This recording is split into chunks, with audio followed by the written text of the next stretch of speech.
we're preparing the stream, and I'm having people coming here. Okay.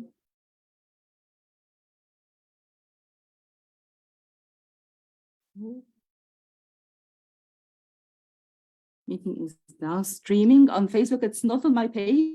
It is on the ReSIG group, but I will give you the link if you'd like to post to your page. So you can do that too as well. Okay, thank you.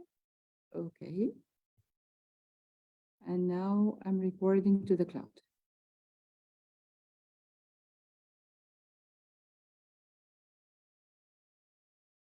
Okay. So hello, this is Caroline McEnroy. I'm so happy to have you on our platform today. We are hosting you in our 90SL SIG, which is a research special interest group that stems out of 9 different SIGs that 90SL provides in order to support English teachers all across Egypt. I'm so happy to have you today, and please feel free to introduce yourself to your audience, please. Okay, so my name's Caroline Beckett. McEnroy is my sister, Garda. So I'm Caroline Beckett, that's no problem. I started out my career as an English teacher. My degree is in English and philosophy, and then I did a year's postgraduate qualification in English teaching.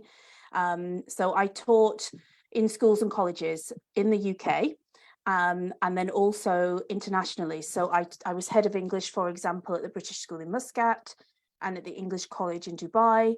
I taught in Cairo many years ago. I was there for 3 years, 2008 to 2011. And I've taught in Bahrain. And also I was involved in a project in Riyadh, which was setting up a college for ladies, an English language college for ladies. So I was director of learning there, and we set up the curriculum with the Ministry of Education, etc. So in terms of English literature and language teaching, I've got more than 20 years experience. But 10 years ago was the last time that I taught full-time in a school or a college. That's the point in my career where I started to, having completed my master's, which is in leadership and management in international education, I decided to diversify a little, and I started embarking on the journey to become a certified coach. So it's largely coaching work that I do now. I coach international school leaders from around the world, from everywhere between Chile in South America to China in Asia, and honestly almost everywhere in between. So I still work an awful lot with school and college leaders and educators. My coaching experience spans almost a decade.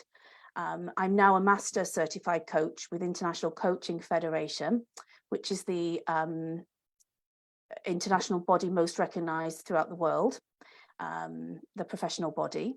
As I said, I do one-to-one and team coaching, but I'm also a registered ICF mentor. So I help new coaches and also existing coaches work towards credentialing and professional development. And I'm also a coach supervisor, so helping coaches that are already coaching work to further improve their professional practices and competencies. So Garda, in as briefly as I could, that's my experience so far. We're honored to have you today, Caroline. That's very kind. Extremely lucky to have you. And I'm sure you're going to contribute a lot to our awareness and understanding of coaching and how it can help us as teachers, especially in the workplace. And leaders, of course. We do have academic educators here as well. So coaching, in terms of education, there are different uses for it. I'm not suggesting that everybody should become a certified coach. But what I endorse is using some coaching skills with our students, our direct reports if we're leaders, and also with our peers if we are in a leadership position. So it can be great working using coaching skills and competencies with students because it's very empowering, and we'll talk a little bit more about that later.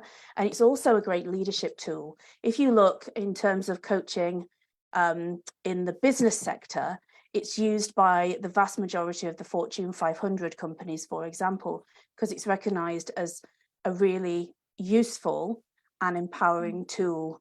Rather than managing, we're leading people and we're enabling them to reach their own potential by supporting them and giving them space. Yeah.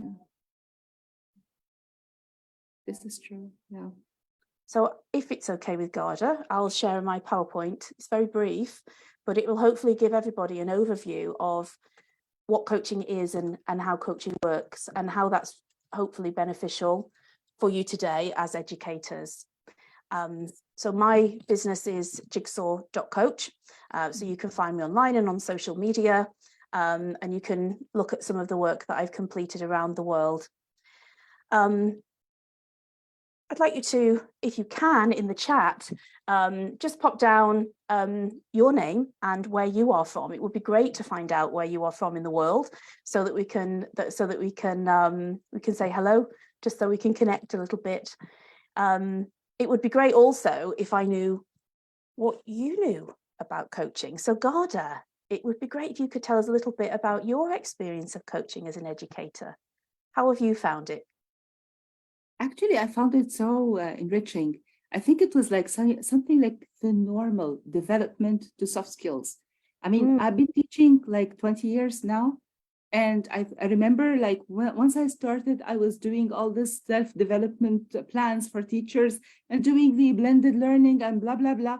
And then I started seeing that this was not enough. We should do some time management along with some communication skills. But that was like 20 years ago.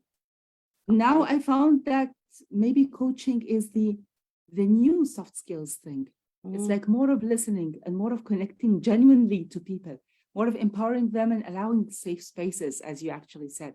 It's really empowering for the team.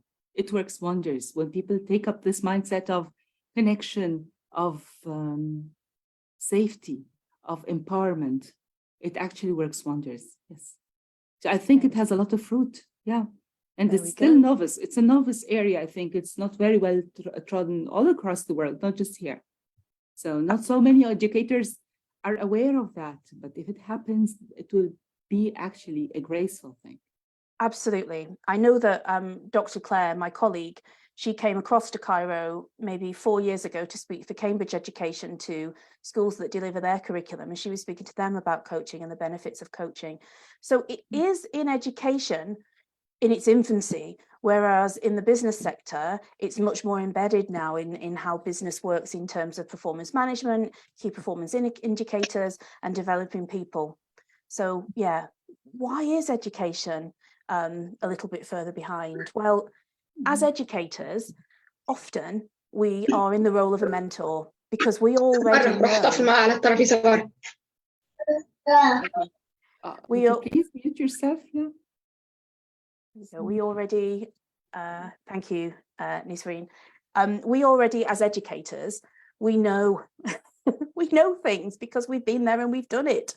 We've been in school, we've been in university and college, we've done these qualifications, we know what the curriculum is, we know what they need to learn, we know what the exams are going to be like. So as an educator, we are often in that mentor role. So the mentor is up here and the student is down here and aiming, you know, looking up to their mentor, their teacher, their professor, their supervisor for guidance. When we mark work, we give points for improvement. So we know what needs to be done. And that really is the mentor being up here and the student being down here. With coaching, and that's why I've chosen this this image, because the mentor is leading and very much at the front.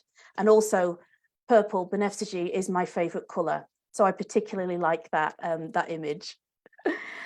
Coaching is slightly different. And as a former educator, a former full-time educator, it did take a shift for me to change my mindset.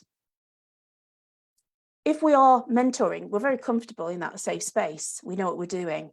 If we're coaching, it means that we're giving up, we're reneging some of that power and authority, really. And we're going to a relationship which is a little bit more equal. And that can be territory which is a little bit uncomfortable for educators, because it's not necessarily territory where we feel completely comfortable. But a coaching relationship is one built on trust and openness. And it's one where the coach and the coachee are much more equal. So we've got this phrase here, leaning in, where they lean into the relationship so they can both gain something from it. It's a space where educators ask more questions, but also need to be very conscious that they are listening, not just to the things that they want to hear, but also to the other things which are being said. So it is a skill which can be developed, but it does take a little bit of time, and it does take a little bit of shift in our mindset as educators to get to that point where we feel more comfortable with our students or with our team, if we're leaders in education, for example. So it doesn't happen overnight. And also, it would be very strange if you're a leader of an educational team to suddenly completely shift the way that you do things. So if you are going to start using coaching skills, what's really good, it's a really good idea to actually explain to people, look, I've been doing this training and I think this would be really helpful. And this is what coaching means. Because not everybody understands what coaching is. I've got a short video to show you. And, it mentions, we all know, you get coaches in football, for example, or coaches for cricket. And there are lots of people out there in the world that call themselves coaches. But coaching, and what I'm talking about today, and the skills that educators will be able to use with their students, that's a different thing. So I've got a short video to show you, which I hope will just help to clarify the distinction between coaching and mentoring. It also mentions things like therapy and consulting. So coaches are not therapists. We are not counselors. We are not psychiatrists or psychologists. Professional coaches are in a different area. So it would be great if you could watch this video. And if you could, in the chat, Garda can read out any of your questions that you have once we've completed it. When you hear the word coaching, what springs to mind? Football coach? Acting coach? Vocal coach? Maybe even a financial coach? Confusing, isn't it? Well, coach has become such a popular title that it's being used by lots of professions, often with no training. And sometimes coaching is just a fancy way of saying, I'll ask you a few questions and then tell you what I think you should do. Well, let's clear the air a little bit about coaching. Coaching is often confused with therapy, consulting, and mentoring. Now, those are great helping professions, but they're not professional coaching. Here's the difference. Therapists focus on the past and work to fix what's broken. Consultants provide quantitative analysis and create roadmaps for organizational change. They get paid to provide answers. Mentors help those with less experience. Mentors are already experts in their field and are helping others reach success. Now, there may be some overlaps in approach, but none of these are professional coaching. Professional coaching is a different type of conversation. There's a whole lot of asking and not much telling. Professional coaches are focused on you, helping you design your future, your goals. They're thought-provoking and inspirational. You work on your topic. A professional coach focuses on you. Professional coaches are also discerning listeners, empathetic, creative, intuitive, and curious. They're trained in coaching behaviors and competencies, which makes them really good coaches, and they're bound by professional standards and ethics. A professional coach will be your partner, your advocate, your champion. As I said, teachers and educators are often very comfortable in that field of being a mentor. And as I said at the beginning of the session, I'm not endorsing everybody who's an educator to become a professionally certified coach. But the skills that coaches use can be really beneficial for educators. Let me give you an example. We know as educators what needs to be covered in a curriculum so that students will be successful in their summative assessment. What might happen if you actually said to your students, using some coaching questions, So this is the topic that we've got to cover. What is it that you'd really like to learn? What would you like to come away with at the end of this unit? We know what we've got to cover, but what is it that you're most curious about? How valuable would that be as an educator, that you then would have that inspiration, that knowledge that would engage them because you know where they're coming from? And it's quite an easy question, it's a set of easy questions to ask. But that's how coaching can empower people, because it's not just, here's what we have to learn. It's, this is what we need to cover. What do you want to get out of it? What's important to you? What do you think of that, Garda?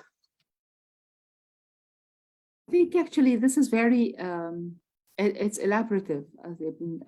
It's beautiful how you actually draw the lines between what's coaching, mentoring, and therapy.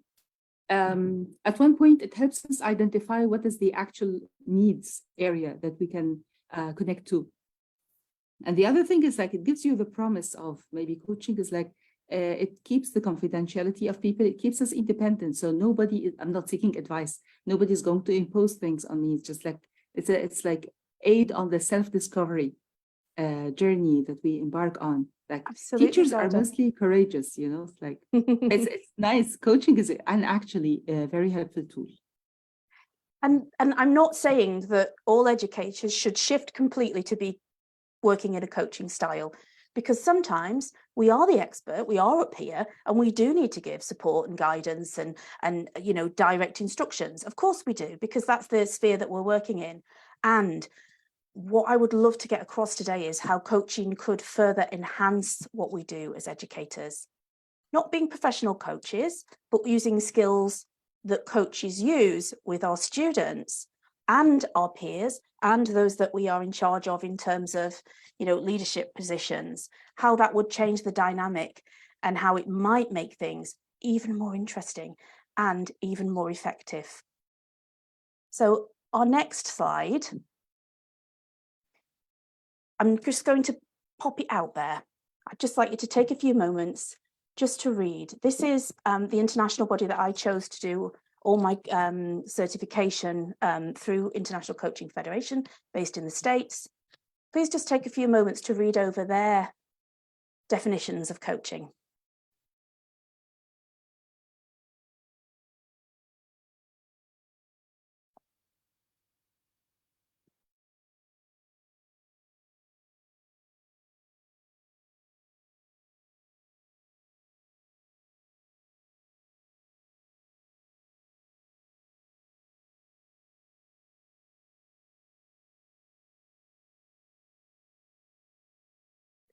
One word which features in both of those definitions is the word partner or partnering or partnership.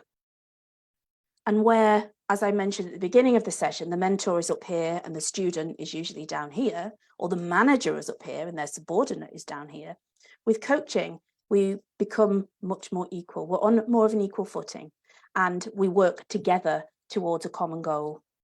And in education, that common goal might be to, improve their performance, improve the students' performance, or it might be to deepen their learning on a topic that you're studying, or it might be to deepen their learning about themselves and what they want to learn. So there's lots of different things that we can do with coaching skills. And what I'd like to do for the remainder of this session, will probably take around 10 minutes, is just to talk through the main 3 things which I think are really important in terms of coaching skills for educators. This is very much an introduction. We can't cover everything, but I'd just like to give you a taster of the types of things that might be helpful for you. You can go away and do some research, learn more about it, ask Garda lots of questions, get in touch with me. And I can also see on the call, we've got Dr. Lawrence Brown. So I think Dr. Lawrence also is an educator. We can bring him in maybe at the end if he feels comfortable, and he can tell us what he thinks about coaching in education, a very valuable resource there. Welcome, Lawrence.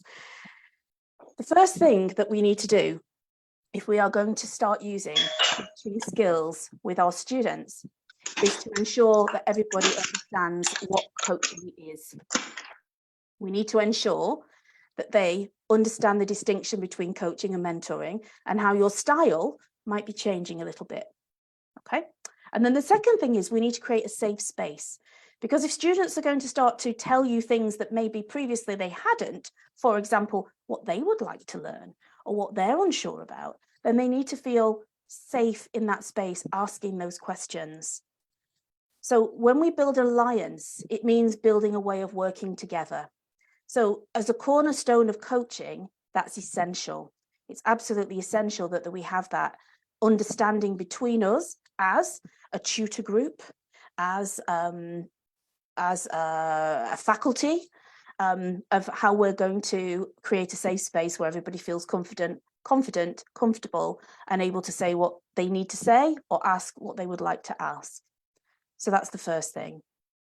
If we aren't allowed to show a little vulnerability, if we're not allowed to show that we're a little uncertain or unsure about things, then coaching doesn't work well at all. So that's the first cornerstone of coaching. Secondly, it's questioning skills. Now, as educators, I found when delivering coach training, educators are usually pretty good with their questioning skills because we ask questions all the time as part of our profession. We try with coaching to avoid those short, closed questions. So, do you know the answer to this? Yes or no? Did you have a nice holiday? Yes or no? So we try not to ask those short, brief questions, which will elicit maybe just a 1 or 2 word response. What we're aiming to do is ask open questions.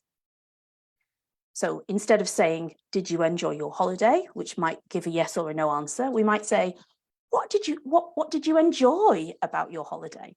So often our questioning is prefixed with words like who or what or why. So you'll hear that a lot in coaching conversations. So as educators, we're often pretty good at this already. And probably, I'm making an assumption here, which I shouldn't as a coach, but I'm assuming that quite a number of educators will also be familiar with the idea of Socratic questioning. And actually coaching and coaching questions is heavily based on Socratic questioning in itself. So Socrates, the old ancient Greek philosopher, said, the discipline that Socratic questioning is the disciplined practice of thoughtful questioning, which enables the student or scholar to examine ideas and be able to determine the validity of those ideas. So the basis of Socratic questioning is really to explore complex ideas, which is why we need open questions. We don't want to just test their knowledge. We want to open up avenues of exploration for the particular topics that we're teaching. We need to be able to, with Socratic questioning, overcome assumptions and distinguish what we know from what we don't know, what's fact and what's opinion, what's truth and what's not. So scholars, educators are often already pretty good at this. So that's a skill which we can really fine tune and hone in on in order to start using these coaching skills with our students or our peers. So I have another very short video to show you, which just explains a little bit more about Socratic questioning, because not everybody may have covered it. So I thought maybe 2 minutes, this video, which will just kind of outline what Socratic questioning is. And we'll talk a little bit about at the end about how we can further use this within our coaching. Garda, before I press play, does anybody have any questions they'd like to ask me? So the floor is open here. Does anyone have a question? It's amazing, Caroline. It's amazing. Just go ahead. Thank you. So I would love to invite people in the chat to just pop their questions in, and then Garda can communicate those with me. For now, we'll watch the video. It gives everybody time to think.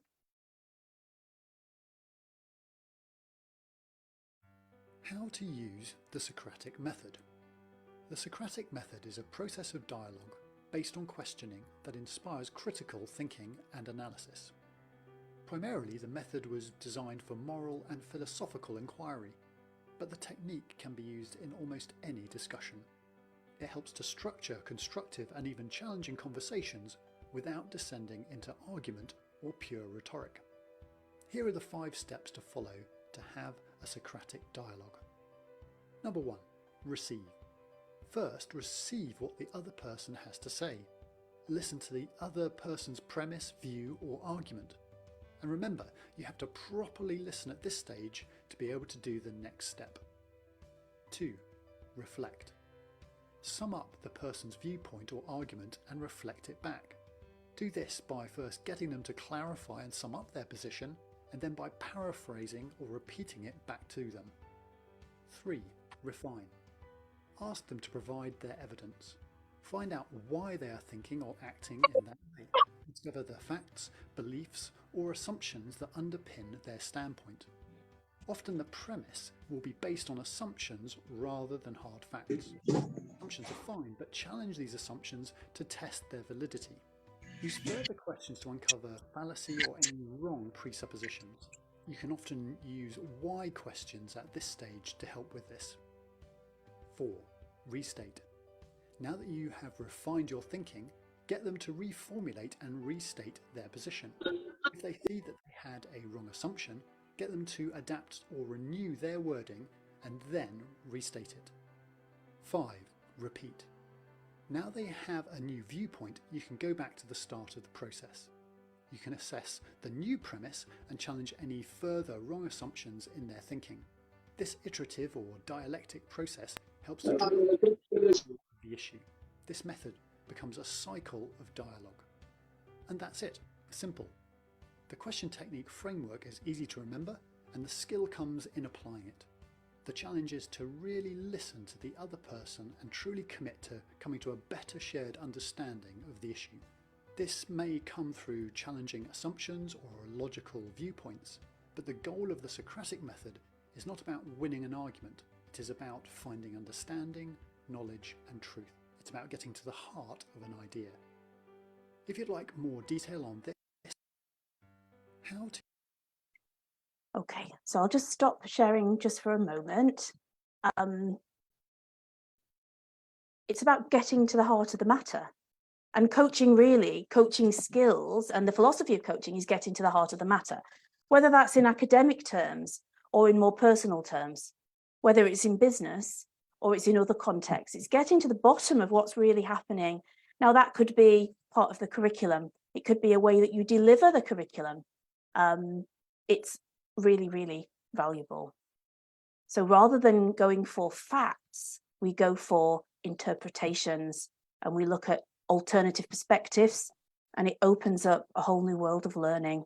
So building our alliance and building an environment where students and colleagues feel comfortable is key. That's the first thing we need to do so that they understand the distinction between mentoring and coaching and why you're suddenly asking them these questions, because it would be very strange to just suddenly start without the explanation and building that understanding. Then we need to think about how we're asking these questions, these open-ended questions which dive below the surface. So if we take facts up here, then what we do is we dive below the surface and we look at what else is going on, what other facts there might be, what other opinions there might be about this, what other scholars, what other professors might be saying about it, what other cultures might be saying about it and interpreting it in different ways. So in terms of using these coaching skills, these are really valuable both within the classroom, the lecture theatre, but also within meetings even. And I'll just pause, Garda, in case we have any questions. And if not, we'll move on to our final skill, which is listening. Is there any questions? I have a question here. Dr. Lamia was sharing. She says she wants to see how it's like if coaching is not teaching, she wishes to see how people actually can have teachers as coaches. So how can a coach coach a coach? Okay, so this is her question. She wants to no, I think that's a good, thanks, Dr. Lamia. I think that's a really good question. Most coaches have a coach, but we're being coached on us as people and our professional practice. If we need assistance with our competencies, so looking at, for example, the ICF competencies or the markers in terms of our performance, then we would go to a mentor, because the mentor then has more knowledge, more expertise, and can provide specific guidance and advice. So a coach, remember, does not provide specific information, advice. We don't advise. We don't tell people what we think they should do. That's a different space. That's more in the mentoring space. So if I needed advice about my performance as a coach, then I would go to a mentor or even a supervisor, maybe. A coach, Ramia, you've asked, is a coach just a guide? No. The only thing a coach will do is to guide you through the process of coaching. A coach is an expert in coaching skills. But I coach people from the financial sector, from logistics, as well as educators. I can't be an expert in every area that I coach. My expertise is in coaching skills. So I use my coaching skills, for example, building my alliance, asking the right sorts of questions, being present, creating a safe space. And as you can imagine, Dr. Lamia, there's so many different facets to this. There's so many different aspects of things that we can include. This is just a very brief introduction. We use all of those skills in order to provide a space for people to explore what they need to do. In the same way, educators can provide a space for students to explore what they feel they need to do to get better, rather than us telling them as mentors what we think they need to do. And as I said, sometimes students do need a mentor. That's the reality. I'm not endorsing that we switch completely, but we're talking about using some of these skills to further enhance our capacity as educators and as leaders. I hope that answered the question. Thank you. You're very welcome. So before we move into the listening skills or set of skills, I was actually wondering about the context for education. So it's like all through you're talking, Caroline, about the teacher and the student, empowering the teacher and empowering the student. Mm-hmm. Now I'm like looking at this very trying moment in everybody's work environment. So it's like maybe it's the bigger context for the teacher. It's like the kind of jobs he would choose to accept or to decline. It's the kind of connections that they are networking skills. And maybe it's the tension in the management and the changes, the quick changes in the chapters or ownership or shareholding boards. You see.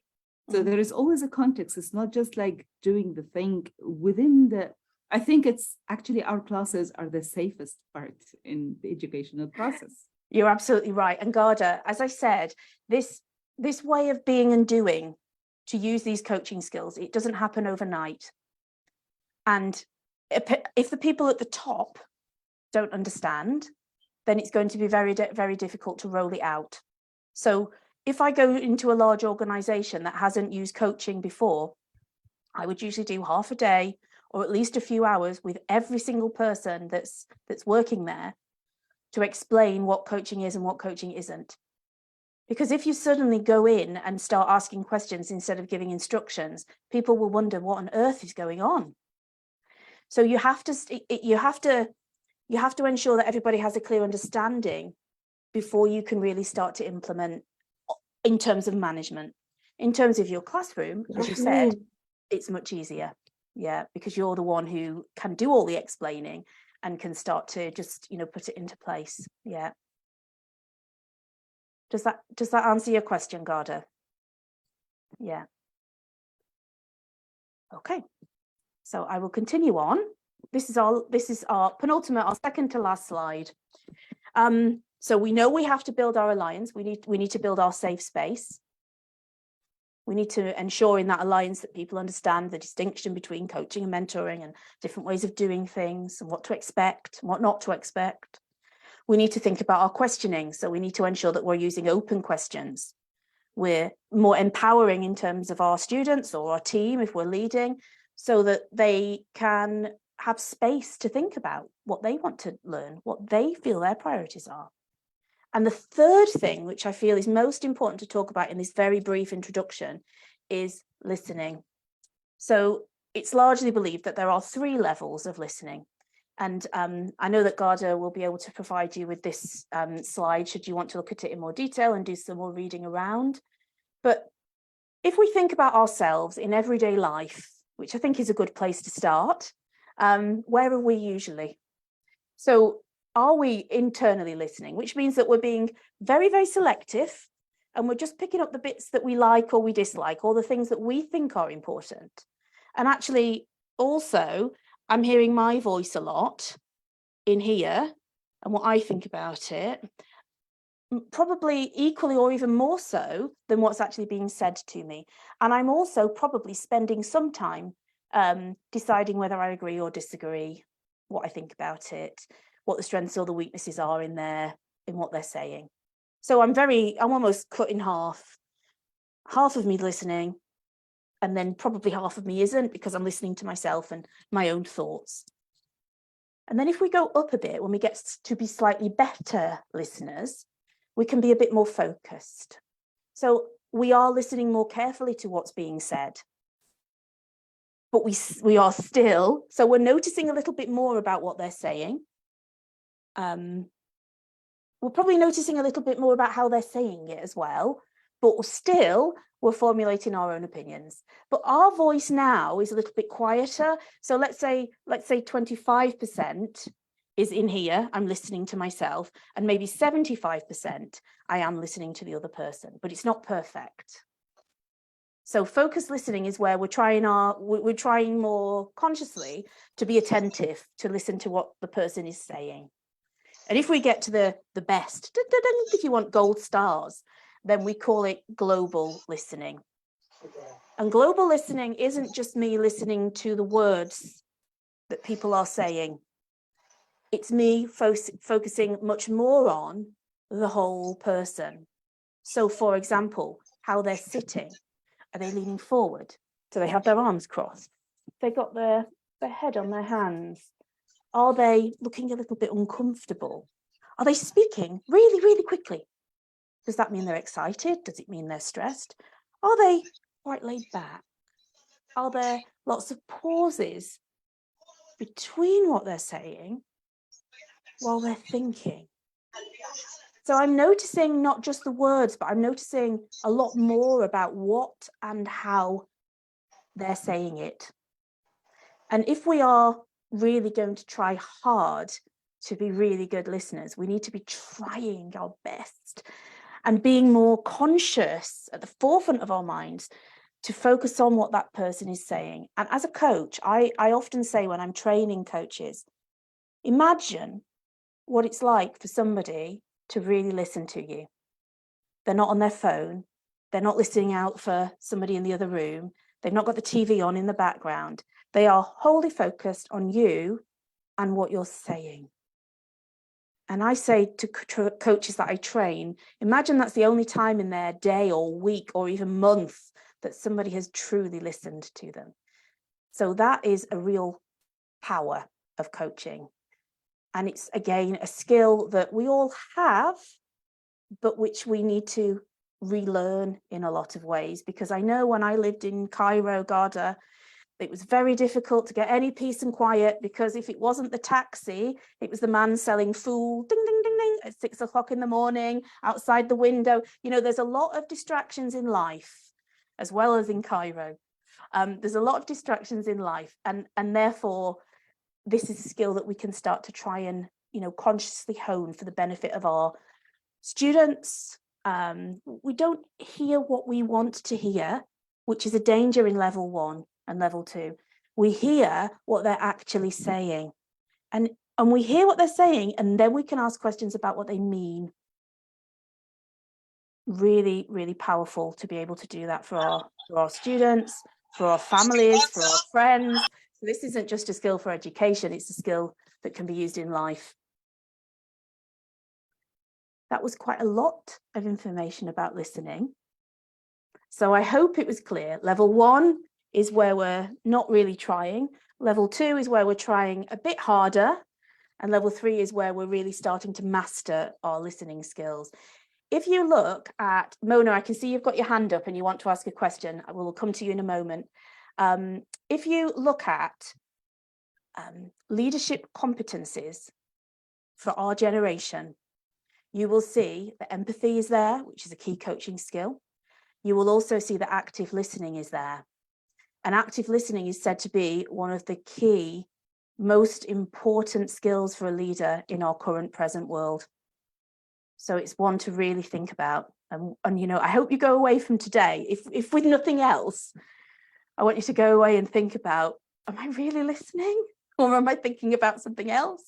Or what I want for my dinner? Or what's on TV later? Or how much work I've got to get done? You know, are you really listening to the people who you're speaking to? Mona, you have a question, which is wonderful. Good evening, Caroline. How Good are evening. you? Nice to meet you. Nice to meet you too. Now, I've been teaching for over 3 decades. Congratulations, Mona. That's good. Yes. It's a long time. I don't know whether this was coaching or simply teaching. This is what I will learn today from you. Okay. But my question is, since the students have suffered during COVID and period of 3 years of not listening, not being taught properly in class, Yeah. not exactly, yes, not listening, not being attentive, not caring, simply worrying. And they've kind of lost their interest in education.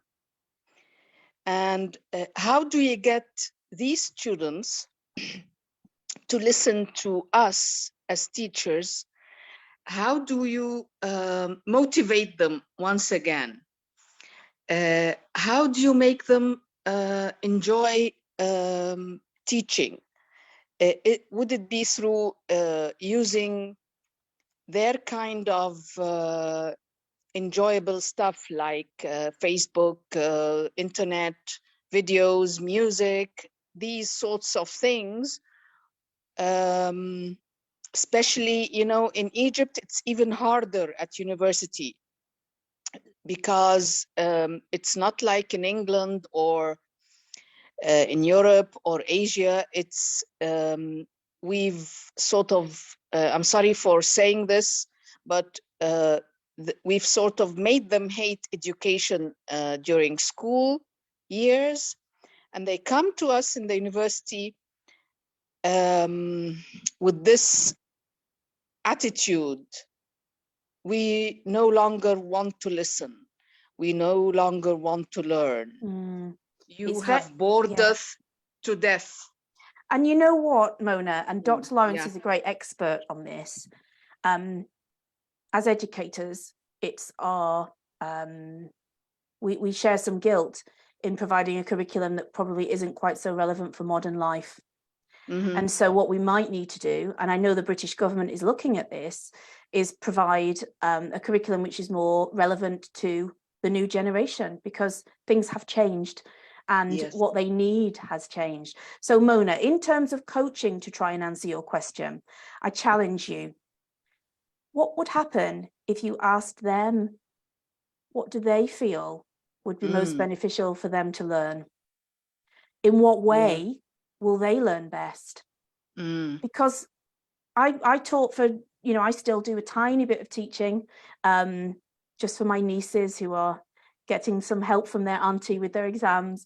But I think it's important when they are disillusioned with education to go back and ask them what they want and need. And Mona, I would love via Garda to hear what happens if you do that with your students. You know, what impact might that have on them, because they will be taking more ownership. And that's the thing about coaching. The focus isn't on the coach to get things done.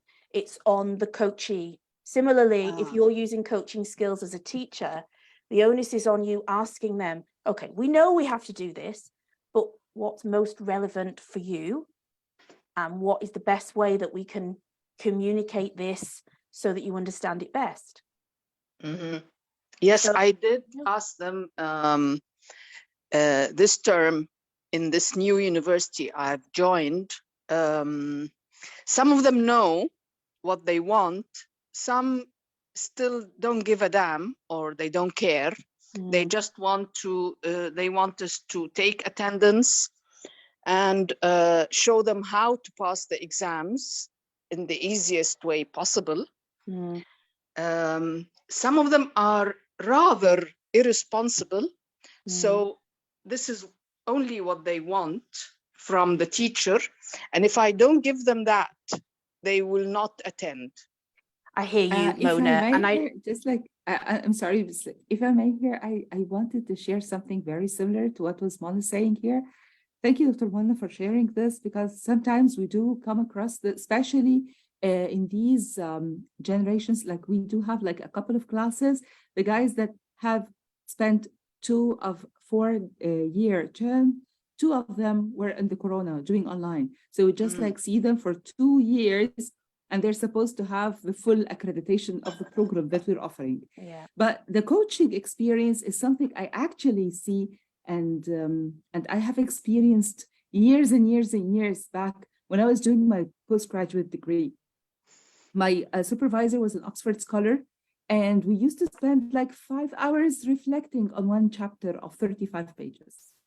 So now that like the years like they passed, and I look back into coaching, that was deep thinking we were doing together. This is actually something that I'm trying to extend to postgraduate students, the ones that come by choice, not the ones that have to do the program. yeah. Okay, they just come by choice. They know what's good for them. They choose something they're passionate and curious, really curious about. And they even choose their timetables. We sit together and we reflect deeply.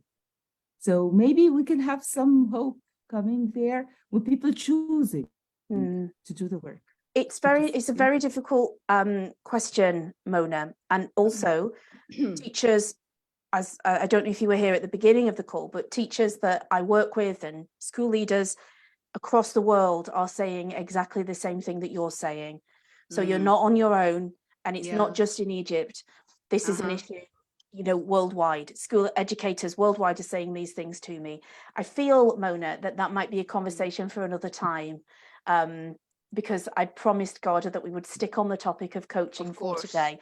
But in terms of coaching, if I was to give you a little bit of mentoring, I would say to go back to them and ask them what they feel they need and what would inspire them, and in what ways you might be able to empower them. So just to try and sum up, Mona, there's some ideas, but maybe a longer conversation is needed with that one because it's such a massive topic.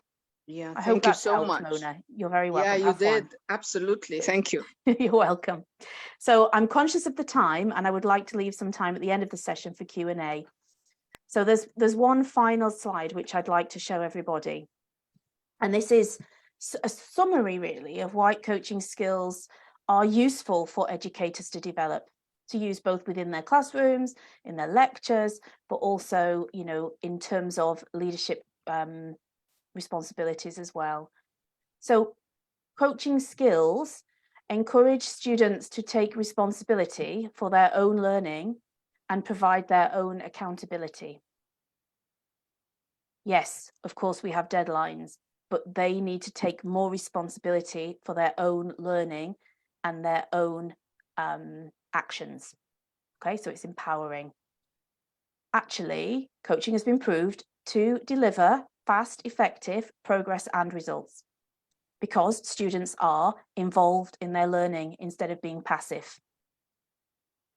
Coaching fosters, because of that Socratic questioning, independence and better, stronger critical thinking skills, which actually will help them not just in their education, but also in the workplace. In the same way that accountability will, meeting deadlines in the workplace. It provides a space to partner, and we use that word purposefully because they're in the ICF competencies and in the ICF definition of coaching, a partnering when setting goals and designing learning objectives with our students. In the same way, if we're in a leadership position, then we can partner with our team in order to set goals and design their professional development objectives. It increases self-awareness and deepens self-reflection. As we know, the higher up we go in education, the more important reflective practice is. So if we can start younger, then it will be easier for students to take on those reflective activities that they will have to do when they get to PhD level, for example. It's a way, when we build a good alliance, a good way of working together, it's a way to build up rapport quite quickly, and it opens up lines of communication. It provides challenge because they are more empowered, so they are more engaged. And in the longer term, it will increase their self-confidence and self-esteem. Studies prove this to be true. When a coaching style has been adopted by educators and leaders, people feel more self-confident and they have higher self-esteem. I can't talk about everything related to coaching today, but I hope that the things that I have covered, the 3 cornerstones of coaching, building the alliance, active listening, and Socratic or open questioning, I hope those are 3 things that you can take away and think about in relation to coaching skills for educators. God. Thank you so much, Caroline, for this eye-opening discussion on coaching. It's like, I mean, I have a lot of ideas that just like jump into my mind. One of them, it would be, can we actually realize this dream of having a world where people are nice to each other, they connect efficiently? There will still be wars. I know everybody wants peace, but yeah, I know it's not that easy to happen, but actually, I think communication is going to be so efficient if this thing is the normativity in communication between people. Absolutely. So if we can you're just normalize at the this, spread absolutely. of public schools, yeah, this is true. And again, now I do have Dr. Lawrence Brown, and I wish to hear from him on this as well. So do you have reflections to add to us here today? Can you hear me now? Okay, good.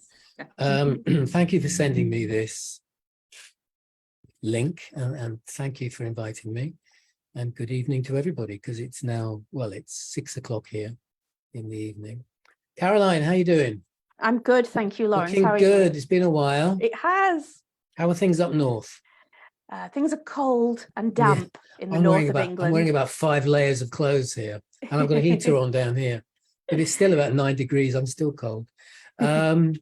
This has been really fascinating, you know, listening to you and watching your sister, watching Claire coach. You're both of an ilk. You're both eloquent, and you're both extremely well prepared and extremely empathetic in the way you do it. It's wonderful.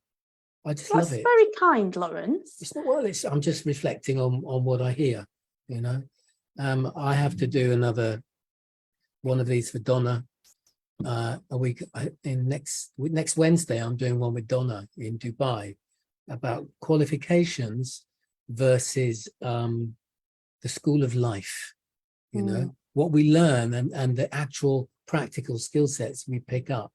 The academic side started to fall away in the UK from being useful when I was at school.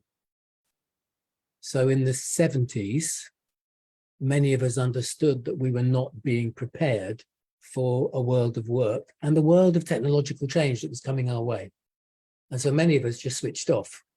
And I've realized from 35, 40 years of being a professor or a dean or a coach that actually it goes deeper than that. It's quite simple. The curriculum that restrains us and constrains us like handcuffs at school was designed after the war. And it's still based in a Victorian sort of 100-year-old ethos of sitting students down in chairs, making them listen while the teacher offered information and their open minds just grabbed at these bits of information. The banking method. Professors are trained to profess their superior knowledge. And it doesn't work, hasn't worked for years, hasn't worked for decades. But the problem, and some of the questions you've been asked this evening, today, have been, yes, it's all very well saying professors and teachers can go out there and engage their students by asking them what they want, but you can't, can you? Because your administration won't allow that. Your examination systems do not allow for variations in the syllabus. And you cannot, when you've got 30 or 40 people in front of you, give them personal attention. It's not possible to do because you have time constraints by the timetable. and you have to finish and tick the boxes for every aspect of your syllabus that you've got through. And it's really just your syllabus you're getting through. The curriculum expands the syllabus into an engaging learning environment that students can engage in. It doesn't happen. All you're doing is tick boxing that you're going through the syllabus. Every week you have to tick a box, because if you don't, your admin get upset. So what's been happening in this country, Ada, and from my experience and my travels around colleges and universities from Pakistan to Australia to China to everywhere, to the Dubai, to the HCT, to Aramco, what I find is that we are so constrained by expectations of what went before. Our examinations are based on memorization and regurgitation, word for word, especially across Asia and in the Middle East. The problem with that is the students are very aware that that's not going to help them with anything in the future, and that it's incredibly out of date. And the secret word is here, choice. They do not have a choice in the topics they want to learn. And if you can give them a choice in the topics, they will become engaged if you give them responsibility, as with that lovely list that Caroline just shared about what is coaching. Coaching is this, this, and this. Accountability will be taken by them if they can work in an area they're more interested and learn their own learning path by hitting links and going to different places. We don't give them a map that's open. We give them a map that's closed to one route. But there's multiple solutions to that topic and how they can learn and understand that topic if you allow them to choose their own learning route through. I might well ask if we can just like add courage. So what if the students have the courage to explore the untrodden? If the teachers have the courage to explore the way they're coaching the students to learn the end topic, if they're allowed that courage by administrators who constrain because they're 50 years old or 60 years old, and it's not the way we did it, they have to do it the way we did it. And they're constrained by, as you said, their stakeholders, brother. They're constrained by the expectations of previous generations. It's true, Lawrence. And what we're trying to do is empower our viewers, our listeners, by giving them some additional skills that they might be able to use with their classrooms and as leaders in education. So in terms of coaching skills, Lawrence, what value do you think coaching skills have in education? I think they're imperative. I think you can't do it without coaching, because without coaching, you're not really engaging your clientele, and your clientele are the students individually and as a group. Yeah. So what I've always done since I started teaching in 1990 in colleges was to put them in little groups and allow them to compete together in any way they want with regards to the final learning objectives of the program. And then they're engaging, not listening to me as a coach, but 80% of the work is being done by them, while 20% of it's being done by me walking around, listening in and throwing in open questions to the different groups. Yeah. And that's all I've ever done. Yeah. And I think looking at, how we've been trained to teach and how we can be creative in our own teaching and our delivery is something else that we can all do. And that may, again, Garda, be a discussion for another time, because there's so much, to unpack there. Just before we finish, and I'm conscious of the time, do we have any questions from anybody else in regards to coaching skills for educators or in education? I would love to actually thank you so much, Caroline. And maybe I would love to welcome Dr. Hatem as well. He's the coach on board. So hello, Dr. Hatem. We're happy to have you today. Okay. Hello, thank you very much. It's my pleasure, and thank you for inviting me in. Thank you. So again, the floor is open for anyone who has questions. I have a question, or rather perhaps a comment. May I? Please. Thank you, Dr. Lawrence, for your, you've summed up our plight. But I never thought I never thought that even in England, you have exactly the same problems that we do here in Egypt. It's such a pity, but again, we are sharing, yes, the same problems, except perhaps in Egypt, it's worse because if I'm teaching English as a second language and English literature, it's even more difficult here because of the language barrier. Some of them cannot read a whole novel. They depend on notes. And some of them are not, most of them are not fluent in English. And they didn't get the proper education we had while growing up and studying at school. I was lucky enough to have been in an English school in London for a couple of years. This was a good start for me, but most of the students are not that fortunate, especially those who studied at Arabic schools, what we call Arabic schools or governmental schools in Egypt. It's very difficult, Mona, for students to access literature with all its nuances and metaphor and everything else when English isn't their first language. And again, Garda, that may be a really great topic for you to discuss on a future occasion. You know, how can we empower students for whom English is not first language to understand and appreciate literature, because that really is a challenge, Mona. I understand. Yeah. You know, I have to say, Mona, that I might have given you the wrong impression. I've never taught in England. Oh, really? I've you studied said here. China and other places. Yeah, but mostly the Middle East. I've 20 years in the GCC in the Middle East and Pakistan and India. So I'm used to the problem. And I use communities of learning. So I very carefully split the students into groups.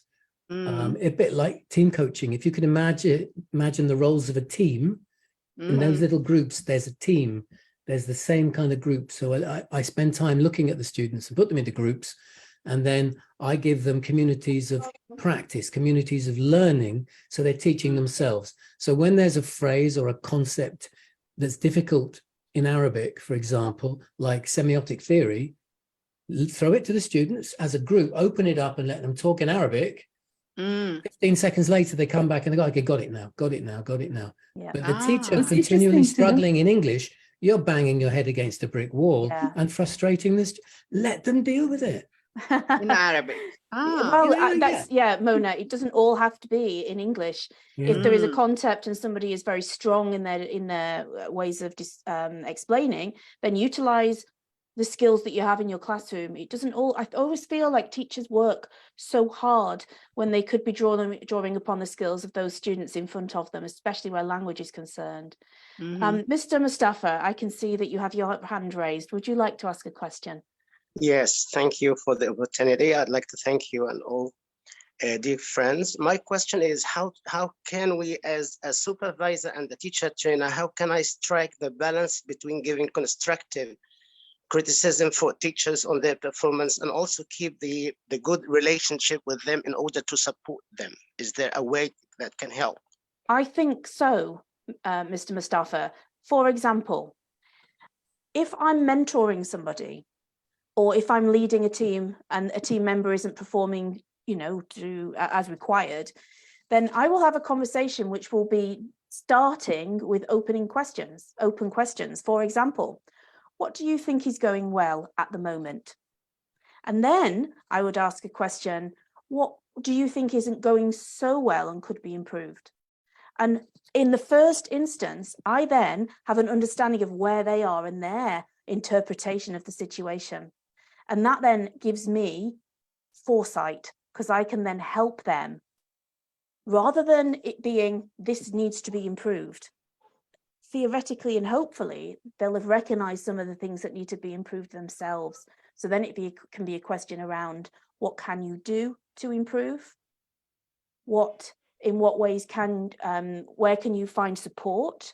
What further training might you need? Instead of saying weakness or criticism, which I know in Arabic may not translate directly, but in English that comes across as quite negative. So I would try and say areas for development or areas for further improvement. I don't know how that translates into Arabic, but that's also something to think about, the way that we use language to communicate what we need to say. We don't want to be ambiguous. We need to be clear if there are certain things that need to be done. But by asking where they think they are at the moment in relation to their strengths and their areas for development, that actually is really useful data or information for us as a supervisor, because we can start to work with that. If they are completely way off the mark and have absolutely no, they have no understanding of what really needs to be done, then that's something that we know we really have to work on. And yet, if they have if they've mentioned something that they think actually, yeah, I'm not sure that's going so well, then it gives you an opportunity to have a conversation about it rather than telling them what you think needs to be done. And in that way, you are building really good rapport with the person in your team, and they will feel much more valued because they're being listened to. And then you can offer the advice and support, or you can give the guidance that's needed. Mr. Mustafa, what are your thoughts on that approach? Well, I agree completely with you on that, but I thought that most teachers are very sensitive when they are criticized. And this causes a big issue for me as a supervisor. And how can I offer them help without being judgmental or criticizing them? Absolutely. If somebody comes to me, Mr. Mustafa, and criticizes me, the first thing I am is defensive. Yeah. And it makes the atmosphere quite uncomfortable. So yeah, I would we suggest... always get blocked when we are criticized. All I think about how to defend myself. Yeah. Absolutely. So the first line of defense is attack. So therefore their attitude to you, or the vocabulary they're using, or their body language will be quite negative. So my challenge to you, Mr. Mustafa, is to think about how you're phrasing what you need to say, and also to ask them questions before you start to tell them what needs to be done. Because hopefully, fingers crossed, they will already recognize some areas that they need help with or support or need to develop. And that will make the conversation so much easier than you telling them that this is what has to be done. And sometimes we just need to tell. Sometimes we have to say, look, this is what's got to be done, and we have to be brave and bold. But by having that conversation where you ask the open questions first, you're setting a very different tone than a conversation where you're coming in and just telling them what they have to do. Can you see the distinction, the difference between those conversations? Yes, sure. Okay, so I challenge you to have a go at that, Mustafa. I can see that Garda has a question, and then Riam. Yes, thank you very much for this nice session. And I'm really happy to have some of my friends like Mr. Mustafa and some of you. I have a little comment here in terms of teaching or dealing with my students. I try to use some kind of feedback, like what I call sandwich feedback or feedback sandwich. Yep. Yeah, so I start by giving my students the positive comments or the positive remarks, saying that they are good in things, that you are very good, and then I start giving them the negative points, and then I try by the end of criticizing them or giving them feedback to give them some kind of encouragement and pushing them to work more and more. So Absolutely. I think if we use this way with anyone, even with your children, with your teachers, if you are a supervisor, I think it would be a good way to give feedback to them, and Garda, this will make them work more and more. Garda, I really appreciate yeah. You sharing that, and the sandwich approach is great, and it really is, again, quite a positive way of providing feedback. And from reading that I've done and experiences that I've had, men and women, gender comes into receiving feedback. So for example, if you were to use the sandwich approach and it was to a male colleague, they may not hear so well the points for improvement. They may take away the things that you said that were really good. A woman is less likely to hear the positive and more likely to absorb the areas for development. So when we're providing feedback, we need to not just think about the personality, but sometimes we have to think about gender as well, because men and women do converse in different ways, and in different cultures that changes as well. So I use the sandwich method a lot, Garda, and I think it's really beneficial. And if you have a really challenging member of staff who doesn't listen very well, isn't an active listener, you also need to ensure that they have understood what needs to be done. So Garda, we could add another level onto that. We could add the mayonnaise, shall we say, or the tomato sauce. We can say to them at the end of the conversation, so what is it that you're taking away from this that needs to be done? And that solves the problem, because then they repeat back to us their targets. Otherwise, we can't ensure that they've really heard what needs to be done. What do you think of that, Garda? Yes, great, fantastic. So just a little additional gift from me to very you. nice to think about gender as well. Yeah, because it really yes, does. There's an American lady called Deborah Tannen. She writes a lot about language and gender.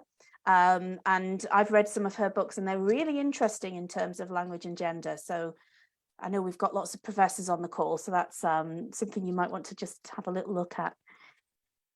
Rian, you have your hand up. Did you want to ask a question? Yeah, thank you so much for this wonderful, lovely sessions. Indeed, something, amazing, actually, because this topic is very important for me. My question was actually, how about if you're going to mentor people who are older than you? I mean, like double your age, for example. I mean, like they have that kind of locked mindset that they don't prepare themselves, they are not preparing for receiving someone who's younger to really mentoring them. So do you have any tips or tricks for making a beloved floor before we start the work? Thank you. Oh, I empathize with this question because I was a team leader at 26 and I had somebody working for me who was 45. And as a very young, inexperienced leader, I had to deal with this, Riham, and I found it very, very difficult. And so my advice to you would be, find somebody in your environment, in your organization, that can mentor you through that. Because I had a great mentor when I was in my 20s, when I was dealing with this very difficult lady who was in her 40s. And that mentor had been through it and experienced it and was able to really give me not just guidance, but also support. I think also we need to ensure that we are being respectful, which I'm sure you are, but there is that aspect of being respectful, but also assertive. And it's quite difficult sometimes to get the measure right. But I would say find somebody that you respect, who you admire as a good leader, who you can speak to talk through what's going on, and they can give you both support and guidance. That would be the best advice I think I could give you. And also, I wish you luck with that. I managed in the end, so you will too, but it does take some practice. Yeah, it can be very challenging. Garda, is there anybody else who'd like to ask a question or? Yes, I'd like to add something regarding the point of dealing with someone who's double your age. It happens with me a lot as a supervisor. When I visit schools, I find a very veteran teacher, old ones. But here is the thing: when I show my care to them, I'm caring about you and your career. They begin to respect you in return, because generally people get interested in what you say and in what you offer when they feel you care. They don't care how much information you are going to add to them, rather than how much love and how much respect you are going to show. whether you are old or young. Show respect and you will get respect in return, I think. And Mustafa, that links in also to our coaching skills. So if we can build a way of working together, if we could even ask a question, we can ask them, what's the best way for me to provide feedback for you today? That straight away opens up the question. It's not somebody dictating how this will go. It's working together to create an environment of mutual respect and understanding where hopefully the lines of communication will open. Some great questions today. Thank you, everybody. Mona, I can see you've got your hand up. I don't know if that's from before or if it's a new question. Just a comment. Please. For Reham's little problem. Mm-hmm. Perhaps you can always compliment them, whoever is older than you in the session or the class, and you can always refer and ask them, what do you think? What would be your suggestion? You need to, kiss their, what, every now and then, perhaps. Thank you, Mona. It's a tricky one because if Reham needs to assert herself, if she is a very challenging person who she's trying to manage or lead, then it's a really tricky one. And also, Reham, in terms of culture, dependent on the country that you're in and the culture that you're in, the way you deal with that situation may differ. So I think finding a mentor would be a great idea for you. And I'm sure that Garda can help too, because she's very, very good at what she does. Any further questions? Thank you. So here we come to the end of our session today. Thank you so much, Caroline, for this meaty discussion. And thank you, Dr. Lawrence Brown and Dr. Haitham for showing up. Thank you, Dr. Mona, for your conversation as well, your insightful questions. So here we have this little meeting. We are people coming from the coaching background, higher ed background, and English teachers and educators and leaders as well. So it's like a very interesting evening, a very interesting group to brainstorm together about coaching, about the prospect of opening up possibilities for improvement, for empowerment, for safety, for networking, and for liberations. Like if we could just like expand our vocabulary as much as we wish. I have just popped my website, jigsaw.coach, into the chat, along with my email, should anybody have any follow-up questions. But a good way to contact me also is through Garda. Okay, definitely. You're going to have a lot of questions coming. And now I'm saving all the links and everything in order to share them on the Facebook thread, because we're keeping this conversation for a few days. Wonderful. And I'm going to have the recording as well kept for myself. Wonderful. And for whomsoever who wishes to share.